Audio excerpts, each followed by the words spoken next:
thank you very much for joining us this evening. We've got a really fantastic lineup of speakers. We've got Eric on the line, who's going to do a segment on from Building Space, going to do a segment on imprints. We've got a couple other fantastic presenters who'll hopefully join in. Two other presenters have just turned up, which is really great. So let's get cracking. For those in Australia, I certainly would like to acknowledge the traditional owners on the land where everyone is situated, and recognise their elders, past, present, and future, or emerging. Just to give a quick background of the SydBUG, we're a user-driven, user-run group that is basically here just to try and facilitate a really positive and constructive conversation about Bluebeam, and share some really good ideas and tips, tricks, and a whole host of other stuff associated with the architecture, engineering, construction space that we all work in.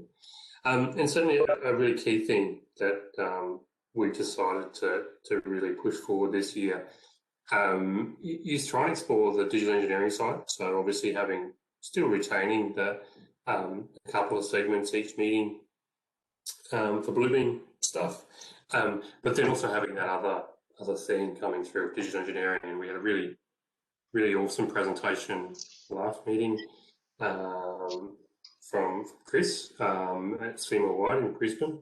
And then we've got Eric this evening from Building Smart to go through a few exciting topics from them. Give you a rundown on the champs and the committee. I'm the sort of chair, lead person, however you wish to call it. But we're ably supported by Ben from Markup, who's based in Canberra, Nick from Robert Bird's, Amin, Shuruchi, and David from Arcade. So yeah, it's a really good bunch of people, and yeah, lots of really cool stuff. Obviously, because we're online, we are your hosts as well, so that's really cool. Just making sure everyone's if we could, that'd be great. And also on to our presenters. So we've got Brent, who's dialed in from Perth, coming to mine at BG&E, our innovation leads in the organisation. We've got Eric, the current chairperson of Building Smart Australasia, talking about BIM creds, and we've got Shamak Halliday, aka Captain BIMCAD, giving you some really cool tips and tricks on Revit and Bluebeam and how to get some really awesome interoperability to those two tools. So we might as well get kicking off. First segment is from Brent in Perth, and I'll hand over the screen to Brent. So I think you can share in, Brent. Okay, thanks, Loris. I will see if I can share my screen.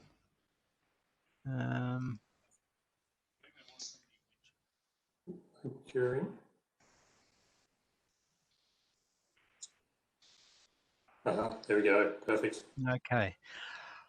All right. So yeah, thanks a lot for inviting me to this, Russell. Hopefully I can add a little bit or share a bit of what I use Bluebeam for, or we'll use Bluebeam for here in the Perth office. Obviously, I'm predominantly a structural engineer, so I work in the building space. Just a couple of things which you put me forward for talking about so far as what we use in Bluebeam to help us with our jobs during the delivery process.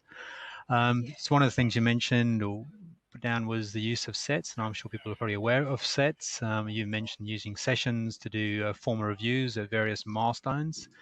What we do between those milestones, though, is we use sets quite extensively. And what we found is, as you'll see here, it allows us to rapidly mark up, comment on drawings during the design process, individual drawings one at a time, And so it becomes a sort of obviously a live set of drawings, and nobody needs to go to see where exactly those drawings are located on the L drive. One of the things we do like very much about it is the fact it automatically supersedes any of the previous drawings in there, which means if someone does decide to go and access drawings not through the set, but through the project or the local drive itself, it should prevent people from using an out-of-date set of drawings. And look, the way we run it is very simple. Engineers will go into the sets, they'll mark their comments. The drafts will then come through and they will open that same set of drawings. They will then highlight, cross out what they've done. And the idea being that then they'll then update the set, and the next engineer comes through and backchecks it and then simply deletes and removes off any of the comments that have now been carried through onto the drawing. So the idea is that the set is complete or ready to be issued once we have a clean set of drawings. And then we can go into then a more formalized session to actually formally close it out. But at the same time, we can zip up the set and keep it as a record of our QA process. So I don't know if that's particularly different to what other people are doing, but it is sets as something we find very useful here, especially with the fluid nature of some of our jobs. The other thing I want to talk about, which I find quite useful as a building engineer, is the use of the data which we get out of Bluebeam when we start using the measuring tools. So something we do in the building space is, before we delve into analysis, 3D analysis, FE analysis of a building, we'll often do what we call as a column load rundown. And what that requires is engineers to go through and manually measure the areas that each column has, or the tributary area of each column. For instance, we've got a column here, and estimate on the tributary area for that column is here. What we'll usually do is go in and measure that, and then enter this into a separate spreadsheet, and then enter in the slab depth, the live load, the dead load, so we can calculate what the total load is in that column. We'll do this for every level. What we find useful here is using the ability to create your custom columns, so to actually go and pull in a custom column set, which we've done here, and in that column set also have a formula in there as well. So we can set up columns, we can set up columns with formula in it, and what that allows us to do is when we go in here and we actually measure it, you'll see each of these areas in here actually has information in it. If here we can see this slab depths, live load, dead load, continuity factors, this all gets punched in here, and it then provides us with a summary down here for each particular column or wall. So we can very quickly go through and we can see what our total dead load is, live load is, effectively what our column load is on that. We're then able to take that and export it to a CSV file, and with that CSV file, I can then go and load in to just a custom application we built here. The output straight from it, which loads in, and I can then, based on any footing criteria, which I've got in here, I can then run my footing designer, which then give me my footing sizes, which I can then go and export back into Excel, into a format that can then be pulled straight into Revit. So it's quite a quick workflow. Oops, that one. It's quite a slick workflow, and obviously gets rid of a lot of the duplication that happens when we're measuring areas and then punching those manually into a spreadsheet, and it's quite a time-consuming task. So those are the two things that we use. Probably this is something we've sort of tried to do a bit more recently, just to take advantage of the various measuring tools that we have in there and leverage what we do as engineers. So those are just two things I wanted to share, Russell. I don't know if any questions on that or any more details you'd like. Yeah, look, has anyone got any questions that they'd like to ask Brent about how he's doing some of the activities?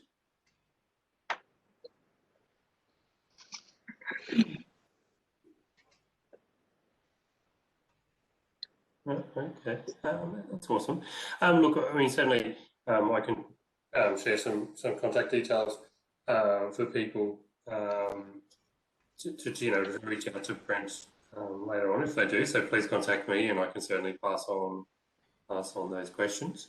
But yeah, that's a really good, really fantastic way of doing stuff, and shows the sort of really great flexibility in the review application and what it can do. So thank you very much for your time. Really, really appreciate taking time out of your day. So yeah, no problem. Sorry, it's a bit quick, but yeah, there's not too much more to it when it all works. It just it all runs pretty quick anyway. No, it's really awesome. That's really awesome. Okay, thank you very much, Brent. That's really, really great. Now let me just share my stuff back in. Bear with me.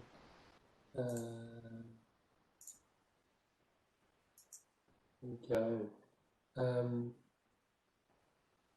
Thanks, Brent. We'll move on quickly to Eric. Eric's the current chairman of Building Smart Australasia, and he's a principal engineer, I think, at EIC Activities. And that's his day job. But he's come here to talk about BIMcreds, which is Building Smart's accreditation program, which is rapidly maturing and becoming a really, really awesome way to demonstrate people's abilities in the BIM space. So yeah, look, without further ado, I'll hand over to Eric. Thanks, Russell. I haven't used WebEx for a while, so hopefully we can get the screen share to work. Excellent. How's that? Yeah, perfect. Okay, cool. All right, my session probably won't be as technical as Brent's, but we'll see how we go. So for those of you who don't know Building Smart, I'll give a bit of background behind that. We'll talk a little bit about BIMcreds, but we'll also talk about some of the other initiatives that Building Smart are currently undertaking, which are probably relevant to this group or a lot of people in the ASC sector. A little bit about Building Smart. Hopefully get these slides to roll now because I'm on the wrong screen. So basically Building Smart's been around for a while. It's a not-for-profit. We're basically industry-led. We're a volunteer organisation, probably similar to yours. Operate internationally, so there's 25 chapters at the moment around the world, all sort of working together, but then also working locally, depending on what the needs are in the local environment. I think there's some people on mute because there's a bit of noise coming through. There's three things that we mainly do. So Building Smart Australasia is Australia, New Zealand. Three things we mainly do: getting consistency with technical standards around the use of open BIM and open standards. We're an advocate for BIM and open data exchange, and that's what I'll talk a little bit about in this session. And the third thing we do, because we saw a need for it in Australia particularly, was providing some sort of accreditation for BIM skills, as Russell alluded to, and I'll provide a bit of information about that. In terms of our board, we recently had an election, so the board, there's probably a couple of new members with Nathan and myself taking over as the chair, but quite a range of people on our board from different backgrounds and quite a range of membership across different parts of the not only AEC sector, but some other industries as well. So I really encourage you, I guess, to have a say, become part of Building Smart, and some quite good initiatives that are going forward. So why do we do it? And a lot of you would relate to this. Well, construction sector, in terms of flow of information and movement of information, it's very difficult compared to some of the other sectors in terms of the way we move stuff around. And it's really constrained with historically the way, I guess, a lot of our software works, particularly in the design space. Information getting locked within vendor programs. So the reason Building Smart sort of came to existence is to work with vendors to develop an open standard so we could exchange not only geometry, but also exchange the data that goes along with that geometry. And that's where the IFC format came about. And a lot of work's gone into that format, and I'll explain some of the work that's still going on with IFC at the moment. But IFC initially was really built more around the building space. So you could say it works semi-well in buildings, and I guess one of the issues that's happened in the past is the way vendors have adopted IFC and the way it exports has caused some issues. It's not consistent. With some of the new versions of IFC, hopefully that will get resolved with closer work with the main vendors, and I'll talk about that when we talk about some of the developments. In Australia, we working closely. Like what we don't want is not to work in isolation. So we've tried to form a lot of partnerships with a lot of other industry groups in Australia. And we've got some formal partnerships in place. So we're working closely with BIM Oz in the building space and building services space, Austroads, GS1, and I guess GS1 are sort of more around standard coding of product. So if you look at barcoding and that sort of area, and all of this sort of come together with trying to get information to flow. The other thing which we're trying to push more for in Australia, because some of the other chapters do this well, where they develop specific rooms. So where we get members and executive members to start rooms to talk about specific areas of construction, or not only construction but different disciplines. So whether it's building working groups, construction working groups, rail working groups. So one thing that we're going to look more for this year is to try and get some of these groups established to really focus on specific areas.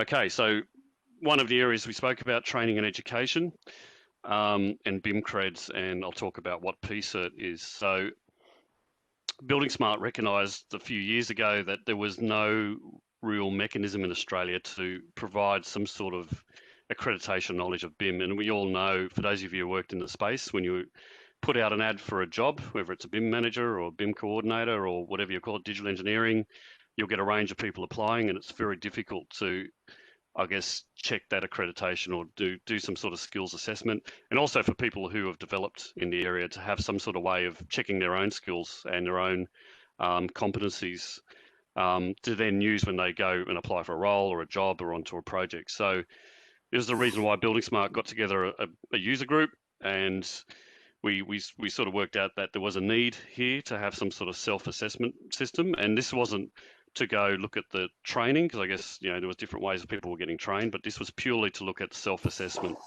in skills. So it's something that could be used by individuals, something that could be used by companies, and it was just a way to provide some sort of initial measurement in the areas of BIM competence. So I guess the way the testing works, it's a self-testing. If you're a member, you get a discount to do it. You get a few goes at it. It takes about 60 minutes to complete, multiple choice questions, and requires 80% pass to get a certificate of completion, and all the results are confidential. The way it's been structured, and we've sort of done this on purpose, that I guess different people have different roles and have to have different knowledge when it comes to BIM or digital engineering. So we had different stakeholder groups. So you could be on the client side, you could be in a design consultancy, or you could be on the construction side. You could be across 3 different tiers. You could be having a more strategic role, a more managerial role, or a more technical role. So that would tailor the sort of testing that you'd undertake. And then it tests basically 7 key areas, which sort of align with the PMBOK, which is sort of standard project management practices, which you can read there. So I won't read those out. I guess since we've started it, it's probably been going for a few years now, and this slide's probably a bit old. We've had quite a few people take the tests. Haven't had a lot of failures, but you could sort of see the areas where people tend to fail. So it does give you a good analysis of where you think the gaps are in knowledge, where there probably needs to be a bit more work done to get knowledge up.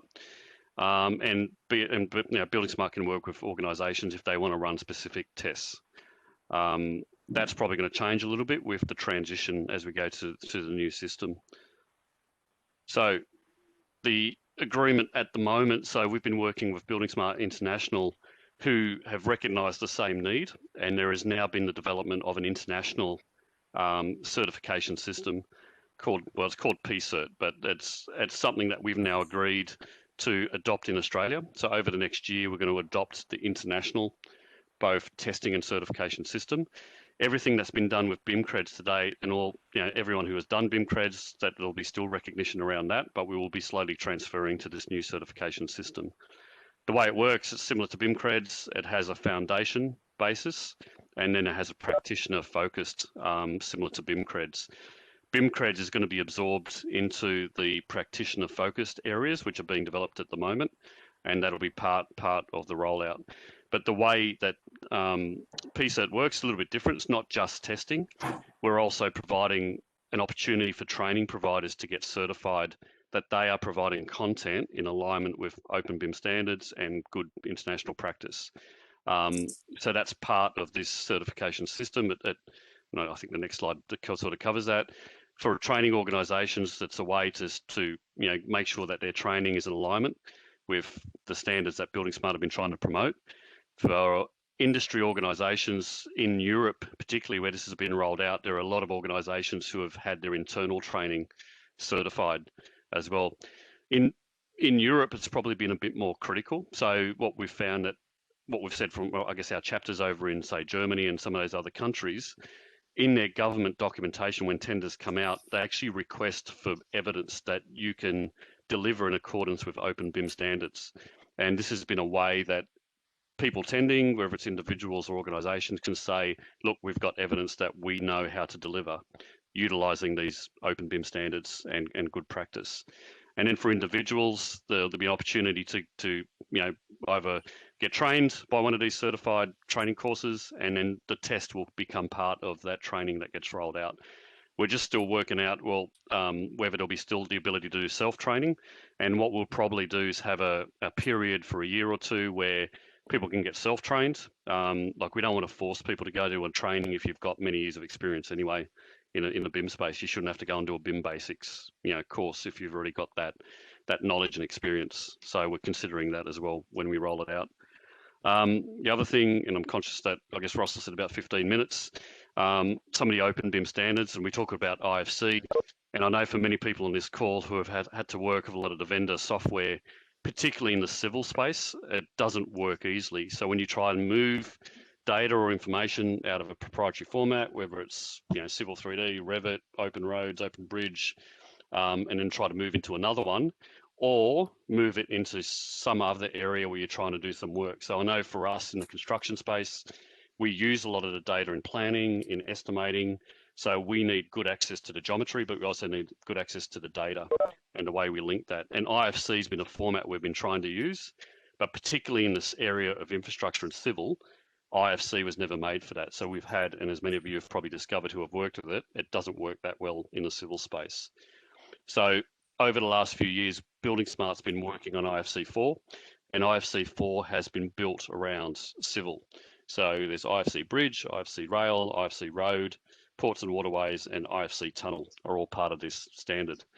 And where we're at the moment with that, and you can see here all those different extensions, we're at the moment where we're doing a lot of use case testing. And I think that's been one of the great things being part of Building Smart, is us as a company as well. We've been able to contribute into the development of this standard, and particularly in order to make it compliant or suitable for the Australian environment as well, not just the European or the American environment. So over the last few months, I've been involved in a few calls, and other members who have jumped on a few calls where we're putting very specific use cases that we're testing to, and working with the vendors, the key vendors, to make sure that the IFC schema works. So if you export out of Autodesk software or Bentley software or 12D, we know that when we move the data into geometry, we don't lose stuff, and it works consistently. So the way this is happening at the moment, and there's still time for people to participate in this, and I know with some of our Building Smart members in Australia, we're running some sort of dedicated scenarios. So the one that we're focusing on, for example, at the moment is developing storylines around geotech and earthworks. And we're working closely, for example, with 12D and Autodesk to say, okay, let's give you some design, you export it out of your software. We can work out how we can do mass haul and some of the other things we try to do with earthworks. And then we're also looking at geotech in terms of being able to visualize geotechnical data, if we're doing tunnel projects or stuff like that. But the way is this working, that we've had members around the world developing storylines. We develop specific exchange scenarios, and we give it to the software vendors to go, and they've got a GitHub set up where they're testing it within their software to make sure it does work before we release the formats. So this is I think a bit of a game changer in the civil space, because it's an area I know that's been difficult to get information to move between vendor packages. Finally, I know we're sort of coming to the end of it, some of the upcoming events that we've got going on, and it'll be good for this group as well. So we've got a community notice board that we set up where we post upcoming events in the general sphere of whether it's BIM or other areas. One big thing that we've got happening at the moment is the Building Smart International Summit that happens once a year. That's based in Europe, but they record the sessions and you get access to those. So that's really good. If you want to see what's happening around the world on infrastructure projects, there's some really good speakers and presenters that happen at that event. We're going to try and continue our infrastructure networking drinks that we threw a lot of, I guess, before last year, but due to circumstances last year, as a lot of you experienced, we've had to put those off. So we're going to try and reestablish some of those, and just to allow people in the space to network and share ideas. So Building Smart will put that on. And that's pretty much it. I guess that's the overview, bit about what Building Smart does, what we try to do.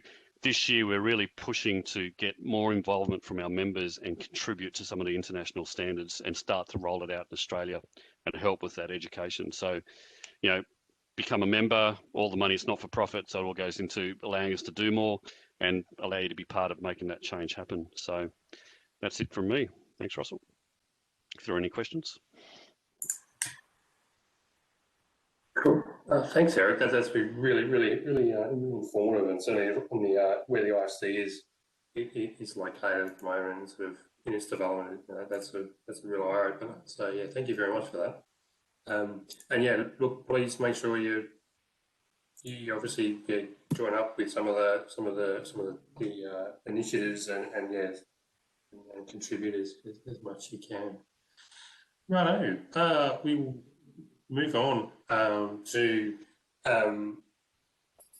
Shannon and Revit and some really cool Revit and review workflows that he's been experimenting with and in a position to share with us this evening. So Shannock's a really experienced Revit drafty. I think is one of his part of his pipeline. But he's based in Melbourne and has done some really fantastic work with Bluebeam and other applications over the last quite a few years. So I will let Shannock have the floor, and yeah. Hey guys, how's it sound? I had some. Can you hear me okay? Yeah, it sounds perfect. Oh, I had some serious issues at the very start trying to get sound to play at my end. Sounds good now. Yeah, all good. Don't need the whiteboard. Okay. So I came up with this workflow with a team a few years ago, and it's sort of part of other workflows I've done with Ideate and Revit. And the whole idea of trying to keep BIM is best, I feel, anyway. And I got into using Bluebeam because I can use the data there, right? So I thought, well, what's some other ways we can get this to work? And the little trick inside this, I've got to hand pass that one to a mate, Phil Corbett, that found a little hook you have to do to get this to work between workflow Revit to Bluebeam and back into Revit. So I won't take the credit for that one there. But essentially, what I was doing for a long time, and people do this with Dynamo, is to put data into Excel, make some manipulations of some sort, and push that back. So we saw that. I only got to hear about a third of it at the very end of it. The first presentation. So it was quite good, obviously, using that data and creating the footing sizes. So this workflow, we've got an existing building, and maybe it might be a straight up copy monitor from the architect, because I'm structural background, right? So you quickly smash out something, and then you want to give it to the engineer, or maybe it's part of coordination works, and they want to do some markups, but they want to keep this digital, and they want to use a 3D. Now, I'm where obviously you can go to Navisworks, or you can go into Celebri or Revisto and so forth, right? But we're here in the Bluebeam space, and a lot of people are doing markups in Bluebeam, and it's a case of not wanting to learn another software. They don't necessarily have to. So this is the building we have, just as a tower as such, and I'm going to get some edit the data from the columns in Excel and bring it back in. So I'll do the smaller area, so we don't want to be sitting here for too long while it does a export. So this is just a small segment of the building, okay? How's the sharing going? We're all keeping up okay, no lag? All right. Awesome.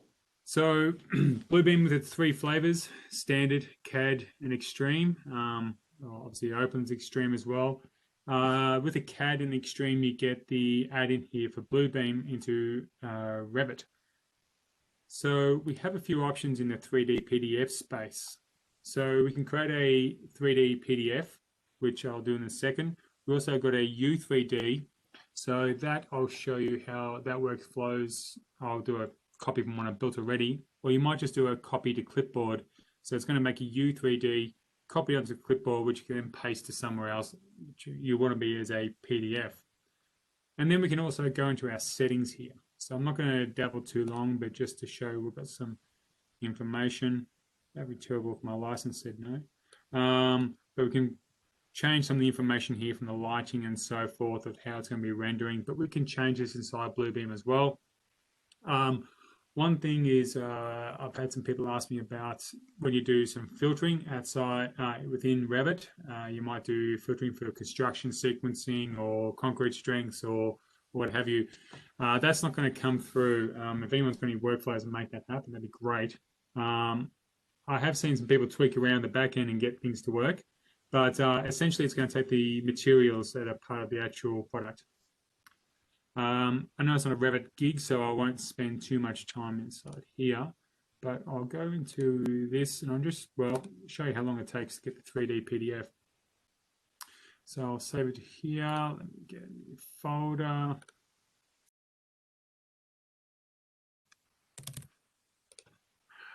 Oops, I should spell the gig properly.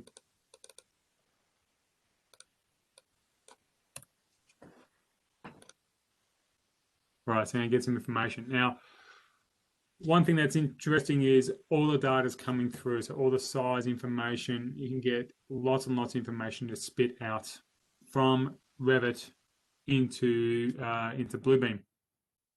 Now, one of the things with Revit, right, you've got to actually get the information out of it. And you've got its parameters. So parameters, if you're not sure of Revit, without going over the top, parameters basically is like your Excel file, and it's just the columns you're going to have. So we might have a column which has like Bluebeam markups. There'll be another column for column size or window thickness or material or whatever you want. All the information that you can see on the side of my screen, that will actually come down for each different element. We're almost there. Now, to get the information out, we can make a custom parameter. So if you're in Bluebeam sense, that's a custom column, or in Excel, that's just a column itself. So we can make one of those, and it doesn't have to be a share parameter. It just has to be within the project itself.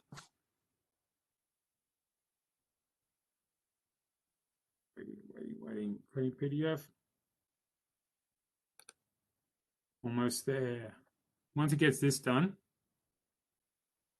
it's interesting. I was doing a test beforehand. I felt it was so much easier. We've got that happening in the background.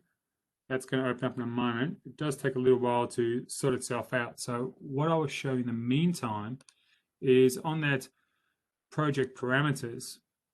So I've just created one in here, try to keep it near the top, Bluebeam markup. If I go to modify, so I've just given it a nice simple name.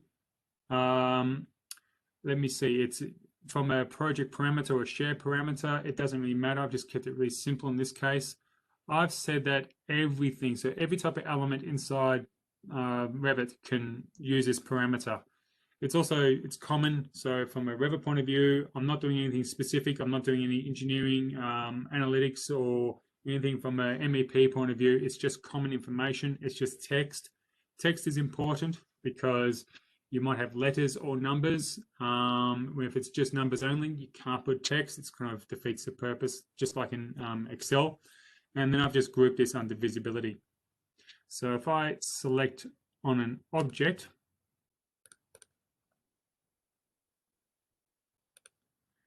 and I get in here, I have one bit of information, my Bluebeam markup.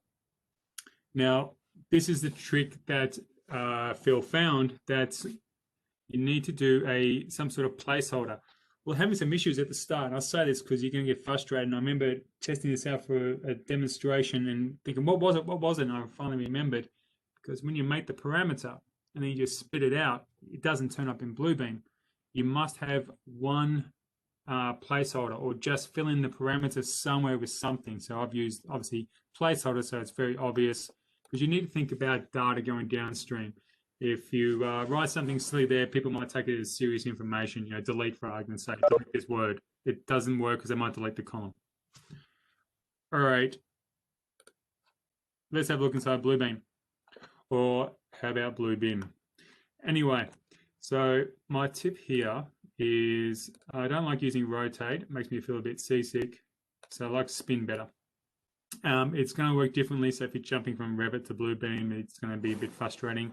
Holding in down shift is good. It's kind of like keeps it all parallel and a bit more normal. So it's quite good in that sense. From a data point of view, we have all the information inside here. So if I click on, say, the column, I've got all the information inside here about columns. I can pick on all the structural columns themselves or go through them individually.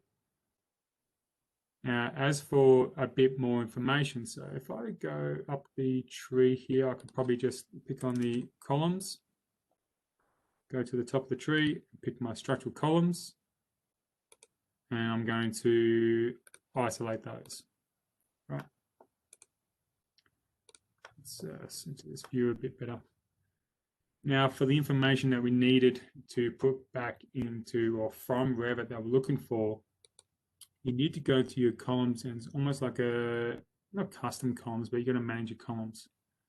So we come into here, and then we'll see our Bluebeam markup. So I'll push that up to the top. And we definitely want to get our element ID. I'm going to talk about that in a moment, but everything in Revit has a fingerprint as such, as an element ID. So I want that information too. Now, one thing that's curious, when I took the name off and I was experimenting, it kind of reshuffles your trees. It seems like this is the hierarchy. So if you go by element ID, there's going to be every different element ID. So I suggest you keep name at the top to keep it really simple. Now I'm just going to turn some other things off. Maybe you need volume. Work sets are important. So now you see we've got some information. So let's just say we're doing a bit of a markup, right? So I'll do the engineer coming through. Okay, I've got our placeholder. We don't really need that anymore. I'm going to say this 600 by 600 column, that 500 by 500, make a 600 by 600. And I'm just going to be lazy and assume I've done lots of hard work here and gone through all these columns. Let's see what else we got.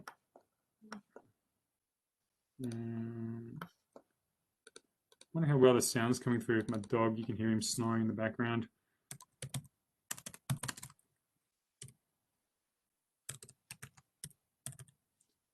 All right, so we've got some information there. If I also reset this, so I'm going to show all parts. We can also use this as a markup tool for collaboration. So just say it's a simple part here, I'm going to use the transform and drag this over here. And now I've got a bit of a markup process. So I can get the tools out and I can go to point to this, get an angry red out. We'll try that again. Come on. I have moved this column. So that can be part of a workflow inside the 3D PDF. So you get these little bubbles, which says there's a markup. They will, in fact, escape out of this. So if I rotate around, why isn't it rotating? There we go. This will go back to that view where it was, because obviously your arrows will point in different directions depending on where you are, so it wants to reorientate. But that's not very good as far as data flow back into the actual PDF itself. So I want to get the information out of here. And if I select that again, it's going to jump straight to it. And I'll put in move in model. Okay, so we've got some information there, enough there to prove for a workflow. So don't really need to save it, but I will. In our model tree, we go to our summary, and we can export this to a CSV file. So I go into here and go to my desktop, SydBUG, and THGig. Right, so that's going to export into there. Let's go back into Revit so we can pick up this workflow. Now, to get the information in and see it as data, what I have done in the past, I did a talk many years ago, I built, I think it was RTC back then, is one of the very few uses I have for wireframe in Revit. Maybe got some other ones, I don't know what they are. I find pretty nauseating, I guess, looking at all this just lines and just information. But when you do a filter on this, so I'm going to my visibility graphics and going to my filters this time. Filter overrides puts a skin back on it. So that works fantastic for us. So what I've created is, if I go into these, really simple rules. Basically, I've just focused on columns in this one, to be honest. But when selected categories, the Bluebeam markup begins with comment, right? Or I can look at a completed. So when it begins with completed, or if it's just a review, this one's a bit different. So when it's greater than or equal to A, so it can be anything of a number or any sort of word, but let's ignore placeholders, right? So when it finds this, I'm going to then change the color. And one of the last ones I created was when the categories is less than or equal to A. So I'm saying that if it has any sort of comments, I want you to find it, because sometimes you want to turn them off. So let me get out of this part. And I'm going to go to another part here of the add-ins. Oh, I've got just wait for my drop down to show up. Bear with me. ID8 software. So these guys are kind enough to give me a bit of a extension on my demo. Again, they were stitching these all together. Probably should show my filters in a moment. I'll go back over them for you. So I've got a export here. So this is just a classic case. You could use Dynamo. There's other tools out there. There's some freebies and so forth. I'm a bit of a fan of these guys because I just like it's simple and it makes sense, and it's quite robust. And if it breaks, it's because you've done something wrong. So I've got a Bluebeam markup. I've created these. So if I go into the properties, it's really simple. I've just asked for the element itself, the ID, and the Bluebeam markup. That's all I'm asking for. So I'm going to export that out to Excel, and then I can edit this information and then bring it back in. So if I go into here, I'll go into Bluebeam export.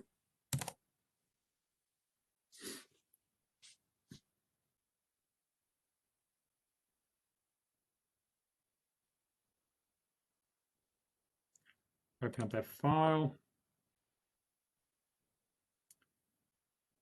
Right, so here's all my information. So that's all each individual piece of information inside Revit. And obviously with no markup, there'll be a placeholder in here somewhere, but there's a lot of information. So I'm going to get rid of this information except for, oops, these cells, because I don't want that information edited. And if I go back into my CSV file,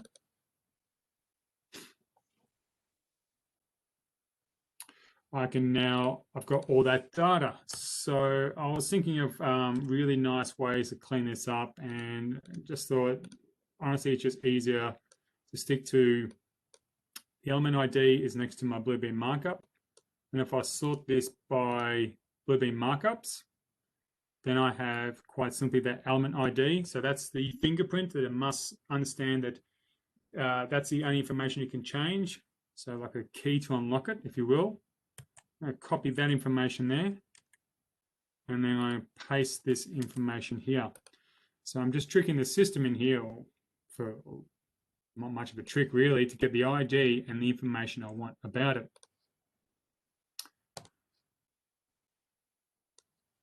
All right, let's go back into Revit. Let's import our, which one did I actually call it now? This one.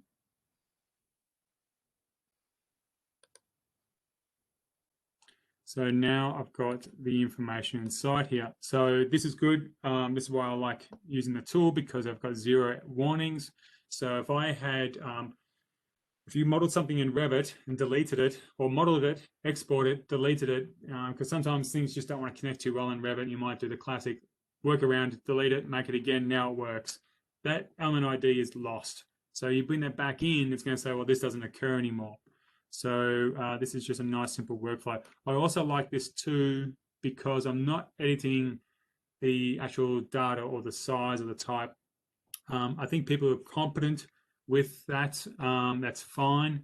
But if you're talking with a disconnection between, say, the modelers and whoever's doing some sort of review process and not really into the BIM as such, then I'd rather them just edit the notes, and then we'll edit the actual model ourselves. So that's all good. I'm going to import that, wait for it to come on in, and then using those markups, you can see it's added those skins. So the filters come through, and now I've got these red comments. So going back into this, I can go in my filters and I say that's QA other elements to turn off. I'm going to say yes. So now I can easily focus on this. So now I could even go into, let's close up this one. Probably it would have been enough actually. So if I get this, I can, there's coins will do a much better version of this. So I can now do isolate that element. Wish I had my section box on, would have been nice. Let's leave it off. But now I've got information inside there. So I can say, well, where's my markup? Did I choose the wrong one? I'll stick to this here, my markup, so I can change the size here. So we can go into the information and make those changes. So we can update the information as required. So we can follow those notes we had in our filters to say whether something's been completed or review or comments. So if I put inside here, keep that information, I'll put completed. Probably should put a date, but now it starts with the word completed, so it's green and done. So you can use this to start tracking through the information. That is essentially the workflow. Any questions at all? Everyone's been very quiet tonight.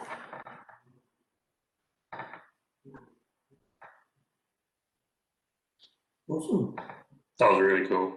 That was a really great way of using it, and make sure you don't lose that data or sort of break the chain because you've made a PDF to mark it up to then do it manually or something like that. That's really good. Thanks, Shannon. That's awesome. Yep.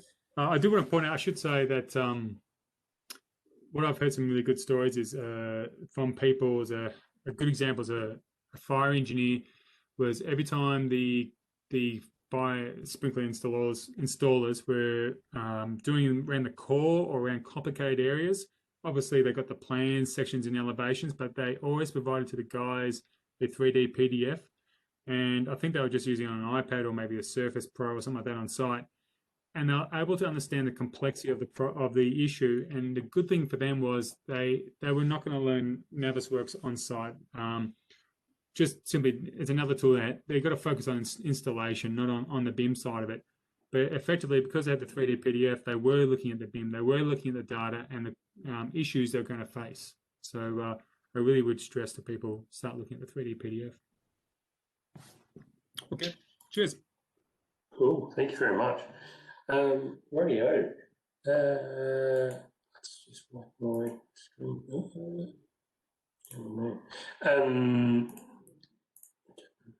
Here we go. We're back.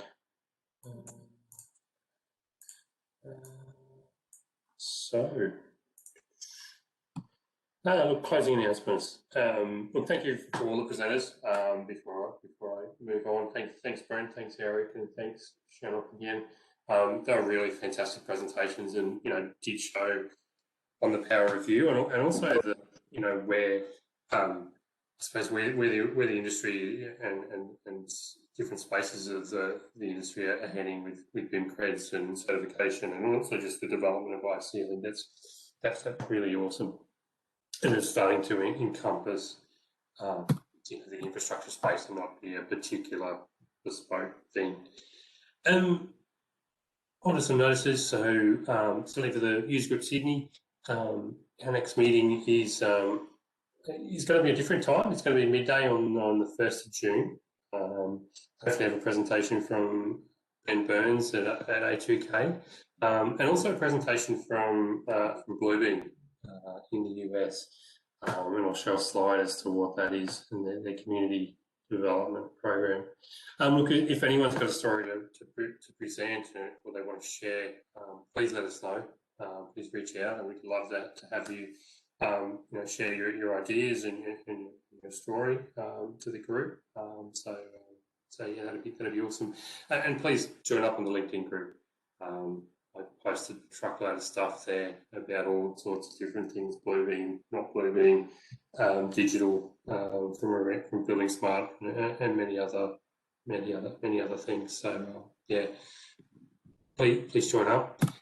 For those who want another hit of Bluebeam or what things good about Bluebeam, please dial into the SydBUG group next Tuesday. It's a midday meeting, and you can find the registration details for that group on Eventbrite.